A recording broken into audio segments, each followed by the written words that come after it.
स्वामी प्रसाद मौर्य को किनारे लगाने की तैयारी में अखिलेश। बदायूं से संघमित्रा नहीं धर्मेंद्र यादव पर दाव लगाएंगे अखिलेश। स्वामी प्रसाद के बयानों से नाराज है सपा हाईकमान। देश में लोकसभा चुनाव की तैयारियां तेजी से चल रही हैं। निगाहें सबसे ज्यादा सीटों वाले सूबे यूपी पर टिकी हुई हैं। ये भी तय माना जा रहा है कि यूपी में सपा और बीजेपी के बीच सीधा मुकाबला होगा। सपा में इन दिनों सुरक्षित सीटों के लिए जमकर खेमेबाजी चल रही है। ये खेमेबाजी अखिलेश यादव के परिवार में भी दिख रही है। फिरोजाबाद सीट पर शिवपाल यादव और रामगोपाल यादव के बेटे अक्षय यादव के बीच रसाकसी चल रही है, तो आजमगढ़ सीट पर भी शिवपाल और धर्मेंद्र यादव की दावेदारी ने पेच फंसा दिया है। इस बीच बदायूं सीट भी फंस गई है, क्योंकि धर्मेंद्र यादव की दावेदारी ने यहां स्वामी प्रसाद मौर्य की परेशानी बढ़ा रखी है। जहां इस सीट को अपनी बेटी संघमित्रा के लिए मांग रहे हैं। संघमित्रा इस समय बीजेपी की सांसद हैं। 2018 के लोकसभा चुनाव में उन्होंने सपा के धर्मेंद्र यादव को हराया था। इससे पहले धर्मेंद्र यादव ही बदायूं से सांसद थे। कुछ समय पहले तक ये माना जा रहा था कि अखिलेश ये सीट स्वामी प्रसाद मौर्य को देंगे। चुनाव से पहले संघमित्रा बीजेपी छोड़कर सपा में आ जाएंगी और अखिलेश उन्हें सपा का उम्मीदवार बना देंगे।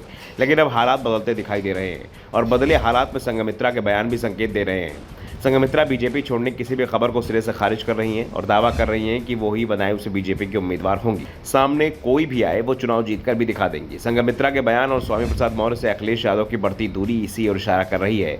दरअसल अखिलेश यादव ने पार्टी के सभी नेताओं को सख्त आदेश दिया है कि धार्मिक मामलों में बेहद सदे बयान दें। ऐसा कोई भी बयान न दें जिससे किसी की धार्मिक भावनाओं को ठेस पहुंचे। इसका असर भी दिख रहा है, लेकिन स्वामी प्रसाद अखिलेश यादव के आदेश को मानते नहीं दिख रहे हैं। हाल ही में ज्ञानवापी के सर्वे के मामले में उन्होंने फिर से विवादित बयान दिया था। स्वामी प्रसाद ने कहा था कि हिंदुओं के सभी मंदिरों का सर्वे होना चाहिए और अगर ये पाया जाए कि वहां पहले से कोई दूसरा धार्मिक स्थल था तो उस धर्म के लोगों को वापस सौंप दिया जाए। मौर्य के बयान से सपा ने दूरी बना ली, लेकिन ये भी साफ हो गया है कि स्वामी प्रसाद मौर्य पर अखिलेश यादव का कोई जोर नहीं है। मौर्य की अखिलेश से बढ़ती दूरी का असर भी दिख रहा है।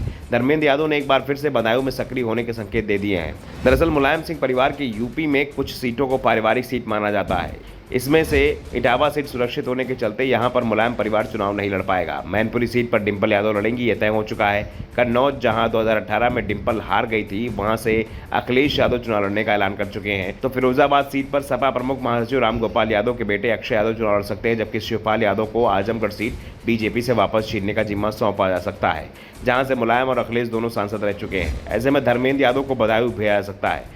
बता दें कि बदायूं सीट पर कभी सलीम शेरवानी का नाम चलता था। 1984 में पहली बार कांग्रेस से, 1996 से 2004 तक लगातार 4 बार सपा सांसद रहे। 2009 में सपा ने यहां धर्मेंद्र यादव को टिकट दिया तो वो कांग्रेस में चले गए, लेकिन इसके बाद जीत हासिल नहीं कर सके। बीच में सपा में वापसी हुई, लेकिन फिर 2019 में कांग्रेस में चले गए पर जीत नहीं मिली। चुनाव में हार के बाद अब फिर वो सपा में लौट चुके हैं। वहीं धर्मेंद्र यादव 2009 में यहाँ पहली बार प्रत्याशी बने और जीत हासिल की। 2014 में भी धर्मेंद्र यादव चुनाव जीतकर दूसरी बार संसद पहुंचे, लेकिन इसके बाद धर्मेंद्र यादव 2 बड़े सियासी झटकों से गुजरना पड़ा। 2019 में बदायूं से डॉक्टर संघमित्रा मौर्य के हाथों धर्मेंद्र यादव की हार चौंकाने वाली मानी गई। कारण ये था कि यादव परिवार में धर्मेंद्र यादव अखिलेश यादव के कद के नेता माने जाते हैं। दूसरा झटका आजमगढ़ उपचुनाव में लगा, जब अखिलेश यादव ने करहल विधानसभा सीट जीतने के लिए आजमगढ़ लोकसभा सीट से इस्तीफा दे दिया और यहां धर्मेंद्र यादव को चुनाव मैदान में उतारा। मुलायम सिंह यादव के चलते आजमगढ़ सीट यादव परिवार की ही सीट मानी जाती रही, लेकिन उपचुनाव में बीजेपी से दिनेश लाल निरहुआ ने धर्मेंद्र यादव को बेहद करीबी मुकाबले में हरा दिया। ऐसे में इस बार अखिलेश आजमगढ़ की सीट पर धर्मेंद्र की जगह शिवपाल को चुनाव मैदान में उतारने के संकेत दे रहे हैं। सवाल ये उठ रहा है कि धर्मेंद्र यादव अगर बदायूं चुनाव लड़ते हैं तो क्या स्वामी प्रसाद मौर्य सपा प्रमुख का फैसला आसानी से स्वीकार कर लेंगे? वैसे भी मौर्य बागी स्वभाव के लिए जाने जाते हैं। Bureau report, the such India.